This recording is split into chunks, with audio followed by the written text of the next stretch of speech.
thought we'd get from you direct rather than any kind of miscommunication or misquotation.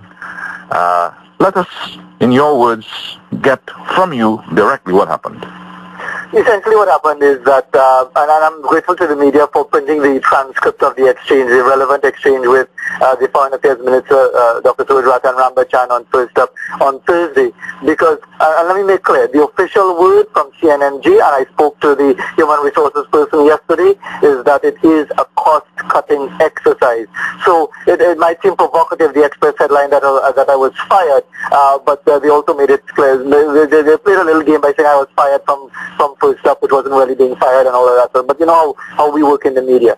But essentially, after that exchange with the Foreign Affairs Minister, that was Thursday. Friday was the Diwali holiday. On Saturday evening at just about 5:30, I got a call from the Human Resources Manager, Christine John, indicating that with immediate effect, I was no longer on the First Up program and that my place was being taken by Andy Johnson, that it was a cost-cutting exercise, and Andy was going to be available to the station at no additional cost because he was being seconded essentially from his post as CEO of the GISL. That was the situation. Then I accepted it, and I had a further discussion as to what happens next, because I don't work full-time at CNMG. I only was taken on board by Julian Rogers in consultation with Gail Sigobin to do the First Up program. I would come in at 10 minutes to 6 o'clock and leave at 1 minute after 9 o'clock from June 1st, 2007 until November 4th, 2010. That's essentially what it was. So when I had the meeting with the Human Resources Manager, Mrs. John, yesterday, she indicated that there would be some consideration for putting me on an afternoon drive time radio program and so on, and I informed her because of my other commitments and family commitments and otherwise that was out of the question, and I was prepared to hand in my invoice for the 4 days of work in November, which would have been last week. But she said to hold on that for a moment. They wanted to have wait for the interim CEO, Ken Ali, to return from his assignment with the Prime Minister in the United States, and I made it clear that I would like to get an answer by the end of the week, because I wouldn't want a situation where they tell me, hold on till Monday, or hold on till next Friday, or the following Friday, or whenever somebody turns up. By Friday, I would know exactly what my status is. Mr. Mohammed, certainly, I personally don't believe that your removal from the program had anything to do with cost-cutting measures. I don't believe it either, Dale. And that's where I was coming. I was going to ask you, do you believe that? Of course not, because the genesis of it would appear to be that issue with Dr. Rambachan. Whether it is or not, and I'm sure every company has to maintain a particular line and stay to that line. But if you listen to the comments made by Ken Ali when interviewed on C News last night, they were quite instructive. He said that they wanted to get the best morning talk show host, who was Andy Johnson, and this was something that this cost-cutting exercise was something that was in train for some time. So two questions arise there. If it was in train for some time, why wait until a Saturday afternoon to inform me? One. Secondly, if it was that they were getting the best, why is it that Andy Johnson is being reported on your station as saying that he is merely filling the breach, essentially keeping the seat warm until somebody else arrives? If it is that you've got the best, you'd want to keep him on a full-time basis, so it doesn't add up. Fazeer, let me say Mr. Mohammed, in the interest of... Why? All right, okay, Fazeer, I want to get what I feel is the real issue of this matter. Do you believe this has to do with any kind of religious underpinnings? The whole question of the religious underpinnings was created by Dr. Rambachan in that part of the interview, just part of an interview, lasted no more than 2 minutes, but it seems to be the center of attention. And if I could just give some background to it, if you were to read the transcript, it says, when I was here the last time, you seemed to have a problem with the Prime Minister. That last time was a month earlier, immediately after the UN General Assembly in New York, where the Prime Minister made an address, and there was some comments that she made that elicited some applause. And while I was interviewing Dr. Rambachan on his return from New York, he said she received a standing ovation from the entire General Assembly. And I said, based on the footage I saw, it was a mere smattering of applause, especially from the Trinidad and Tobago delegation. And he took great offense to that. His comment was, you seem to have a problem with the Prime Minister. And the discussion got extremely cooled thereafter.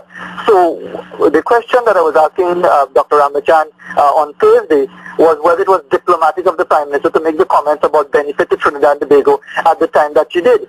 And he more or less waved that aside and said, well, when I was here the last time, you seemed to have a problem with the Prime Minister. So clearly he came prepared to ask those questions. Mr. Mohammed, do you have a problem with the Prime Minister?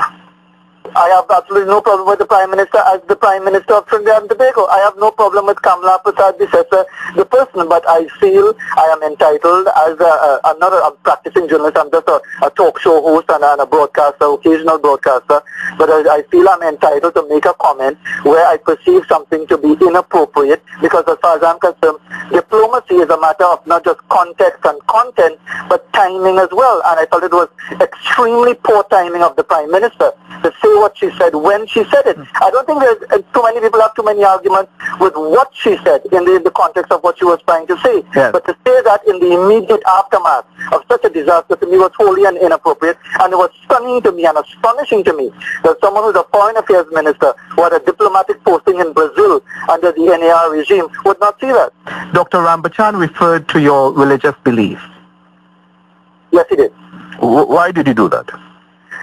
Clearly, there is some belief on his side, or maybe on some members of the entire cabinet side, that maybe because I am a Muslim, that I am against the Prime Minister. And this offers me another opportunity to clarify, which I did clarify, and you will see it in the transcript as well, that Dr. Rambachan was leading me along the path of saying that because I am a Muslim, no woman should be in leadership.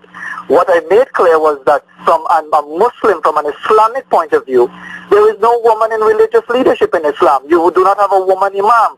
You might have the occasional people who will say, well, no, that should be allowed because it's modern times and so on. Islamic law is Islamic law. Whether people want to accept it or not, that is their business. There's no woman in leadership in Islamic law. But I was at pains to make clear that when it comes to leadership in any other aspect of national life, Trinidad and Tobago, political life, business life, Prime Minister of the country, whatever you have it, I have no problem with it. How could I possibly have a problem with it? Because Muslims are barely 10% of the population, if that many. And only idiots and village fanatics will come up with the idea that Trinidad and Tobago should be a Muslim state or observe Sharia law and so on. We are in a multicultural, multi-ethnic society. I maintain my belief. I essentially practice Sharia law and have no problem with it. It's in conflict with the law of the land in any form or fashion, because I do what I do based on the laws as I understand it. But when it comes to matters of national importance and national issues like Prime Minister Kamala Prasad-Bissessar, I respect her role and accept her role as leader of a party and leader of the country. As you think it through, Fazeer, is it a clash of Hinduism and Muslim beliefs? It may not be a clash. Maybe some people might be trying to create this as a clash, and I would be very, very cautious, and I would warn anybody before they go down this road to consider what they might be creating, because there might be an issue with that, and some people might try to stir it up. But I think it is essentially, this is of the foreign minister's doing, because I didn't initiate that discussion, and again the transcript will show I was asking him, why are you trying to paint me into a corner on the basis of religion or philosophy when you are essentially trying to evade the question? But in the same way that I pressed issues with guests, he was pressing issues, and I felt it was only proper to respond for the purposes of clarification. So I would be very disappointed if people start to take this up as a Muslim versus Hindu sort of issue. All right, Fazeer Mohammed, thank you very much for talking with us this morning. No problem at all, gentlemen. All right, there you heard. That's the conversation we had with Fazeer Mohammed earlier this morning. And some of you said that you didn't hear the original conversation that Mr. Mohammed was having or had with Dr. Rambachan last week. Let me just play it again for you quickly. But I want to ask you a question. Last time I was here, you seem to have some specific problem with Mrs. Bissessar's leadership. Is that so? No, I have no problem with her. Philosophically, do you subscribe to women in leadership positions?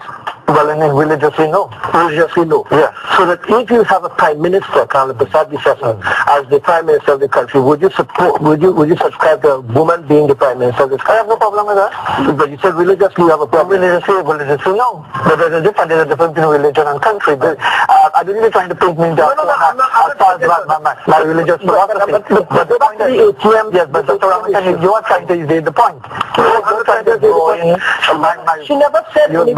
Let me finish. You're trying to draw in my religious philosophy on women in leadership with the leadership of a country, which is very different. And I'm trying to deal with the fundamental issue of the comments in relation to the situation in those islands, and that's why I draw the comment of it undiplomatic. I don't see I have no problem with your question, but I don't see the connection between, if it is that my religious philosophy says that a woman should not be in religious leadership, that it automatically presumes that I am against a woman. That's separation for me. So you understand the separation? That's the separation I wanted to know.